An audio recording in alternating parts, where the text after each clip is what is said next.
Welcome back. Let's now talk about the big focus story, and this is on a Mirror Now special investigation.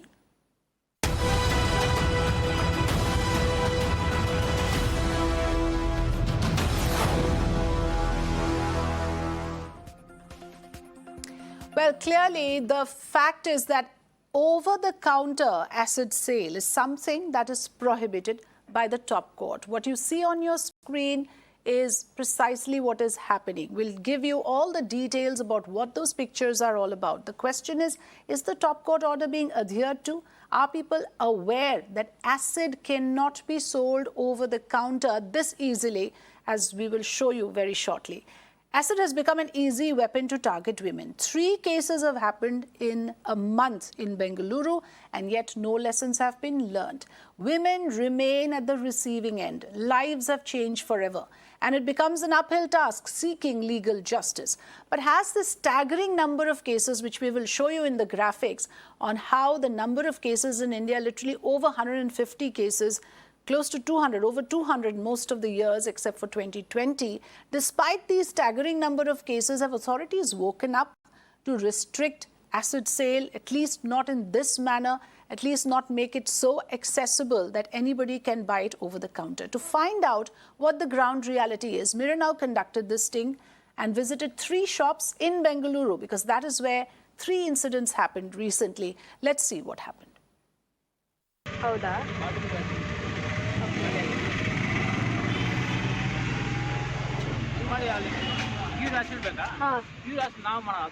ಅಲ್ಲ bottle white bottle ಅಲ್ವಾ?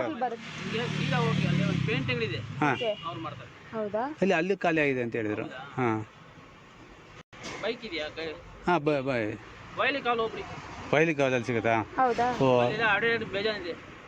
Okay, ಬೇಗ ಹೋಗ್ಬಿಡಿ, close ಆಗ್ಬಿಡ್ತದೆ. ಹೌದಾ? Okay, thank you. Thanks. ಇದು pure ಸಿಕ್ಬಿಡ್ತದೆ ನಿಮಗೆ. Pure ಬೇಕಲ್ಲ? ಹಾಂ, ಸ್ವಲ್ಪ ಪ್ಯೂರ್. ನಾವು ಬಾತ್ರೂಮ್ ಐಟಮ್ ಮಾಡೋದು. ಓಕೆ, ಲೈಸೆನ್ಸ್ ಬೇಕು ಸರ್ ಮನೆಗೆ. ಹಾಂ ಹಾಂ, ನೀವು ಅಲ್ಲೇ ಹೋಗ್ಬಿಡಿ, ಬಾಯಲ್ಲಿ ಕಾಲು ಹೋಗ್ಬಿಡಿ. Okay, thank you.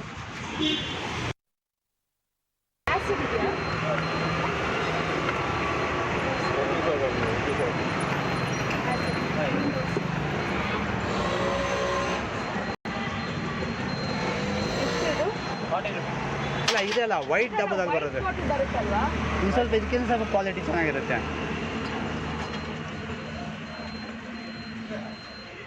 ಹಾಂ, ಅದೆಷ್ಟು? ಅದೇ 70 ರುಪೀಸ್. 70. ಅರ್ಧ ಲೀಟ್ರದಿಲ್ವಾ? ಲೀಟ್ರದ್ದು ಇದೆ, ಅರ್ಧ ಲೀಟ್ರ್ ಇಲ್ಲ. ಓಕೆ.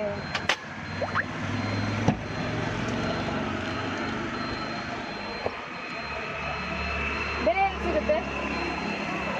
ಬೇರೆ ಕಡೆ ಎಲ್ಲಿ ಸಿಗುತ್ತೆ?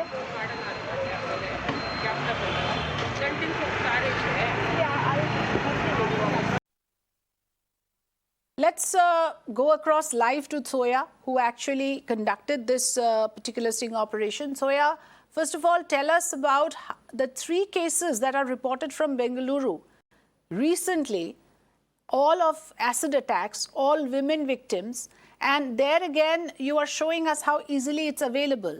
Take us through the cases that have happened recently in Bengaluru and how no lessons have been learned. Zoya is going to join us very shortly. I'm helping our viewers understand those pictures. The reason why we have circled out that bottle for you is to show you it is that simple. You pay money and you get a bottle of acid. Zoya, over to you for all the details on the recent incidents of acid attacks in Bengaluru and how no lessons have been learned.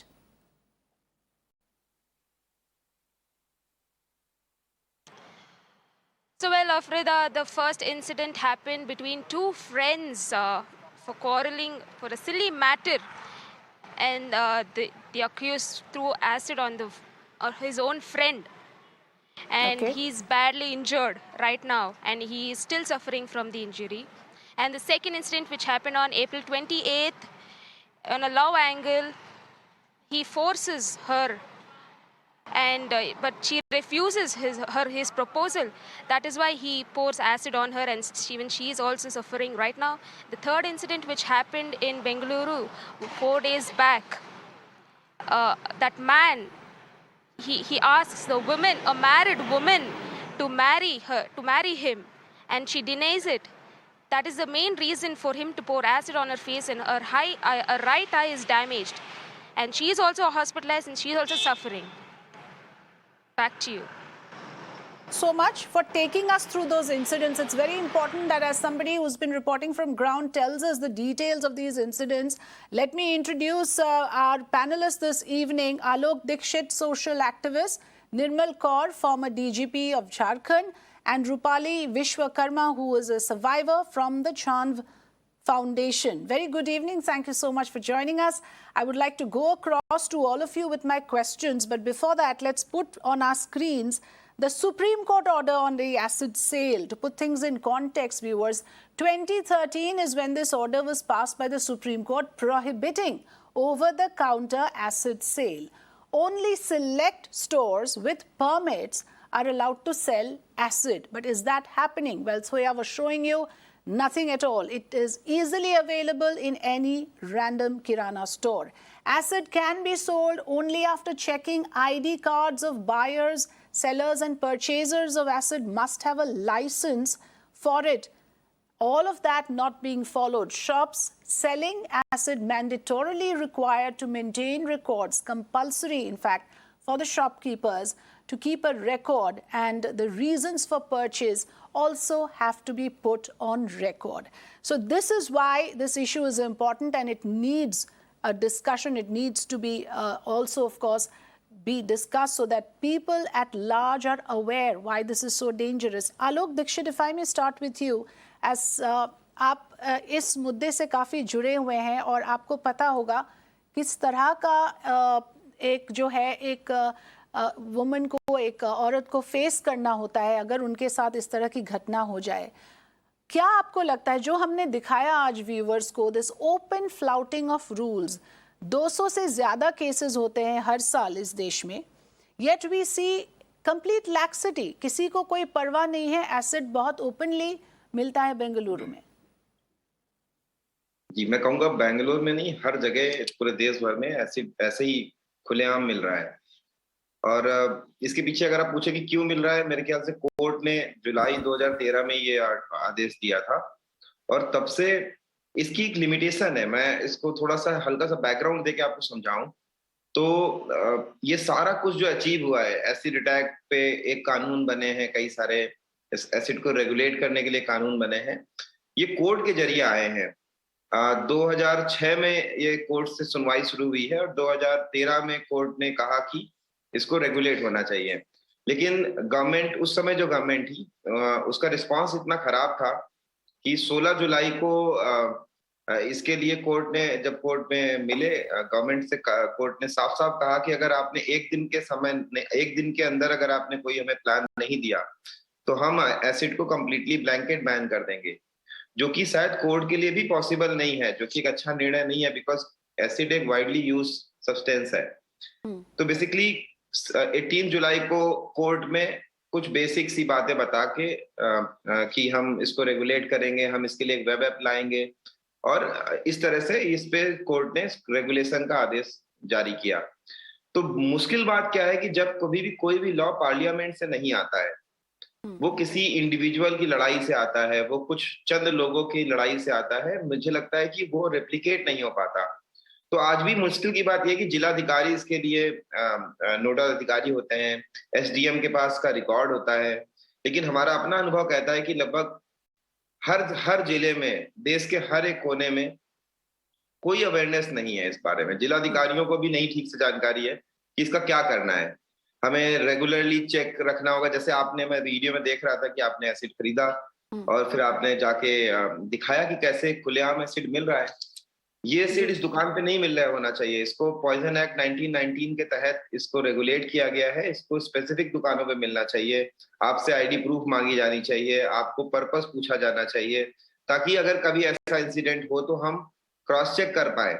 साथ साथ कुछ भी नहीं पूछा गया. मैं बता दूं आपको, मेरी जो कलीग है थोया, जब वो गए, इनफैक्ट पूरा कॉन्वर्सेशन रिकॉर्ड में है, उनका कोई आइडेंटिटी कार्ड नहीं लिया गया, उनको कोई पर्पस नहीं पूछा गया. Nirmal Kaur, that is where I want to bring you in, that when it comes to enforcement of a court order, the police has failed miserably.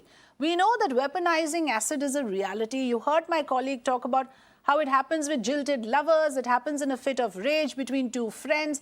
Women often become easy prey, and it's so scary how easily acid is available and accessible, how easy it is to commit an attack with acid. It's happening with impunity. That is true. A bottle that costs just about 40, 50, 70 rupees can ruin someone's life, you know, you are a pariah for the rest of your life. You're not accepted socially, your earning power goes down, you know, your kind of soul gets killed, and, you know, your self-confidence is gone. Nobody accepts you even as a domestic help, leave alone anything else, because it's so horrid. You know, we feel so scared looking at you. And, you know, there have been instances, you know, where most common are these, you know, where a spurned lover would do it. But there have been other instances also, like the Jaunpur case, where they had a land issue, you know, some land property division issue. And they threw acid on a woman who was a mother of 4 or 5 children. And she died. Ma'am, what I'm asking you is, what is the role of police? What should the law enforcement do? जिला अधिकारी ने ये law जो court order जो है उसको implement किया नहीं है, which is a big problem. You know, in vacuum, it will not implement. The problem with court order is that it will have to be regulated. You know, like the DC DC is the nodal officer. He'll have to issue instructions that only these 10 shops in the district are licensed to sell. Or, you know, chahe wo sunar, either the goldsmiths are buying or the toilet cleaners are buying or some such, you know, issues wherever, for whatever purpose it is sold, they should maintain proper registers. And it should be linked to your Aadhaar. You know, every time you go to buy, they should have an Aadhaar identity, give it, and then maintain a register. Who has bought how much and for what purpose? So that, you know, it can be tracked anytime. That it is, after all, when the sale is so restricted, you see almost 200 people are facing acid attack every year. And the number is much larger in the previous years. 2020 is the last time you were showing it here. Yes. 182 cases in a year. And which is a very high figure, and that is what I want to in fact ask you, Rupali Vishwakarma ji, कि इस तरह के जो victims बन जाते हैं, 200 के करीब फिगर है हमारे देश में, एक बहुत बड़ा नंबर है, इतने तादाद में औरत जो है एसिड अटैक के शिकार हो जाते हैं, तो इसका क्या समाधान आपको नजर में आता है? किस तरह से औरतें अपने आप को प्रोटेक्ट कर पाएंगे, या इसका कोई अपने आप को प्रोटेक्ट करने का कोई उपाय आपको नजर में आता है? इट इज सो इजी कि you just fling acid on somebody out of a fit of rage or out of revenge. Actually, जब एसिड अटैक होता है ना, तो उस समय इंसान को पता नहीं होता कि हम किस तरीके से अपने आप को प्रोटेक्ट करें. और एसिड अटैक हर बार मतलब लड़कियों पे ही होता है, और ज्यादातर आप देखेंगे कि लड़कियों पे ज्यादा एसिड अटैक के केस है. क्योंकि कोई भी चीज होती है ना, चाहे घर में लड़ाई हो, चाहे कुछ भी हो, तो सबसे पहले महिला को ही टारगेट पे रखा जाता है कि इसके ऊपर एसिड अटैक कर दिया जाएगा तो इसकी पूरी फैमिली की लाइफ चौपट हो जाएगी, या साइड लव हो, या कोई भी, एवरीथिंग. लेकिन हर एक चीज में हमें देखा जाता है तो लड़कियों को ही टारगेट किया जाता है, लेकिन ये नहीं सोचा जाता कि एक एसिड अटैक की बोतल उस लड़की की पूरी लाइफ चेंज कर देती है. और जब हमारे ऊपर एसिड अटैक होता है, चाहे वो अदरवाइज किसी पे भी हो, तो उस समय कुछ सिचुएशन ऐसी होती है कि हमें कुछ समझ में नहीं आता कि हम अपने आप को प्रोटेक्ट कैसे करें. लेकिन आप जो संस्थान से जुड़े हैं, जो चंद्र फाउंडेशन है, वो किस तरह की मदद देती है अगर कोई इस तरह के हादसे के शिकार हो जाए? आप किस तरह से इसमें इन्वॉल्व है? आपके जर्नी से जो आपने कुछ सीखा होगा, या कुछ आगे आपको इस प्रॉब्लम को सॉल्व करने के लिए कुछ आपके संस्थान कर रहे हैं इसके बारे में? पहली बात तो मैं छाव फाउंडेशन को सलूट करना चाहती हूँ, क्योंकि उन्होंने ऐसी मुहिम स्टार्ट की है, जो कि ये मुहिम सरकार को सोचनी चाहिए थी, लेकिन हमारे जो आलोक सर हैं वो इस मुहिम को एकदम गंभीरता से इसको देखते हैं. और जब भी किसी लड़की के ऊपर एसिड अटैक होता है तो वो तुरंत हमारी जो टीम होती है कि उसके पास जाती है और उसके ट्रीटमेंट को लेके, और सबसे ज्यादा जो ये फाउंडेशन है, सबसे ज्यादा उसकी ट्रीटमेंट और उसकी पढ़ाई और जो वो कुछ करना चाहती है उसको सेल्फ डिफेंस बनाती है, उसको अपने पैरों पे खड़ा कराती है. और हर एक मुसीबत पे हमारी छाव फाउंडेशन खड़ी होती है. जो हमारी सबसे ज्यादा जरूरत होती है लड़कियों की ट्रीटमेंट, जो एसिड अटैक के बाद हमें नहीं पता होता कि एसिड अटैक हमारी बॉडी में कहाँ तक हार्मफुल करती है. लेकिन अभी ज्यादातर मैंने देखा है तो कि आंखों पे ज्यादा इफेक्ट पड़ता है. आप देखते होंगे बहुत सी लड़कियां ऐसी होती है जो अपनी आंखों की रोशनी खो देती हैं. जैसे मैंने अपनी आंखों की रोशनी खो दी. मेरी एक आंख जिंदगी भर के लिए मैं एक आंख से नहीं देख सकती हूँ, और एक आंख में मेरा 40 से 30% विजन है. अगर कोई इंसान 1 किलोमीटर की दूरी पे होगा तो मैं उसको देख नहीं पाऊंगी. तो यही है, सबसे पहले उसकी ट्रीटमेंट हम लोग कराते हैं और उसको जिस भी चीजों की जरूरत होती है उसके केस को लेके, और उसकी जल्दी से जल्दी हम लोग केस के ऊपर काम करते हैं कि हमारा जितनी जल्दी उसको सजा मिले जो भी अपराधी हो। और जब यही मैं आपको प्लेटफॉर्म में पूछना आई तो चाहती मुझे हूँ मतलब यही मैं आपको पूछना चाहती हूँ रूपाली जी कि आपके केस में क्या हुआ, क्या उनको सजा मिला जिन्होंने भी आपके साथ ये किया? मेरे केस में जी मेरे केस में जो अपराधी हैं हम्म, उनको सजा नहीं हुई है, क्योंकि जब मेरे ऊपर एसिड अटैक तो हुआ था वो रात में सोते समय हुआ था और मुझे टाइम का भी नहीं पता चला, क्योंकि मुझे ना नींद की दवा दी गई थी और उसके बाद मुझे बेहोश करके उसके बाद मेरे ये ऊपर क्या एसिड आपके अटैक किया जानने गया था। वाले थे जो आपके करीबी थे? मुझे नहीं पता, क्योंकि मैं एक आर्टिस्ट थी और मुझे एक्टिंग करने का बहुत शौक था और मैंने कहीं हद तक मैंने भोजपुरी फिल्मों में काम भी किया है। और मतलब मेरे ऊपर जब एसिड अटैक हुआ तो शूटिंग सेट पे हुआ, मैंने बहुत गुहार लगाई, यहाँ तक कि मीडिया से भी और पुलिस वालों से भी मैंने बहुत गुहार लगाई थी कि मुझे सीबीआई जांच चाहिए, मेरा जो अपराधी है वो जेल के सराखों के पीछे हो। लेकिन आज भी मेरा अपराधी खुलेआम घूम रहा है, मेरे अपराधी का कोई पता नहीं है कि वो कहाँ है कहाँ नहीं है। मैंने एक शक के दौरान पे एक शख्स के ऊपर केस भी कराया था, जी लेकिन उसके बाद उसके प्रति कोई सबूत नहीं मिला और मेरा केस बंद कर दिया गया।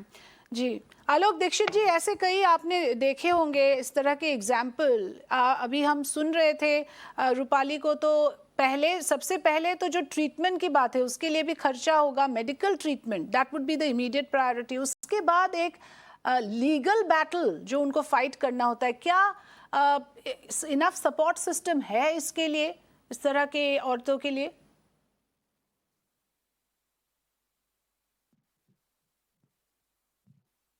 आपका वॉइस आप म्यूट में है आलोक दीक्षित जी। मैं बोल रहा हूँ कि 2013 से जो सुधार आए हैं उसमें कई सुधार तो बहुत अच्छे आए हैं। जैसे एसिड को रेगुलेट किया गया, कानूनी तौर पे तो रेगुलेटेड है।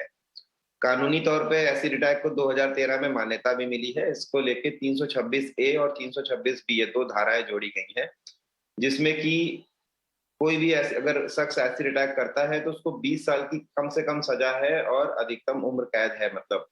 और साथ साथ एसिड अटैक की धमकी देना भी एक अपराध बनाया गया है जी। तो ये कुछ अच्छे कानून हमें अचीव हुए 2013 से में। 2015 में कोर्ट ने ही आदेश दिया कि सभी को कंपनसेशन अच्छा देना चाहिए। तो अभी 5 से 7 लाख रुपए अलग अलग स्टेट गवर्नमेंट्स अपने हिसाब से कंपनसेशन देती हैं। इसके साथ साथ डिसेबिलिटी की कैटेगरी में रखा गया है। कानूनी तौर पे कुछ अच्छी चीजें आई, लेकिन मुझे लगता है कि एक पहलू ऐसा है जो पूरी तरह छूट गया है, वो है जुडिशरी। यानी कि जहां पे कोई फर्क नहीं पड़ा है, वहां अगर केसेस 10 साल पहले भी चल रहे थे तो अभी भी 10 साल लेते हैं। अभी भी एक सिस्टम है जो वैसे का वैसा ही है, जहां पे शायद सोशल कैंपेन से फर्क भी नहीं पड़ता, क्योंकि नियम हमारे बहुत अलग तरह से बने हुए हैं।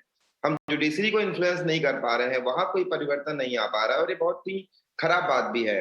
क्योंकि अगर आप मुझसे पूछें कि एसिड अटैक हो क्यों रहे हैं, तो मुझे लगता है कि अगर हम ऐसी ही खराब स्टोरीज सामने रखते जाएंगे, अगर हम यही बताते जाएंगे, क्रिमिनल्स के इरादे बहुत मजबूत हो जाएंगे कि बहुत साल लग जाते हैं, क्रिमिनल पकड़े नहीं जाते।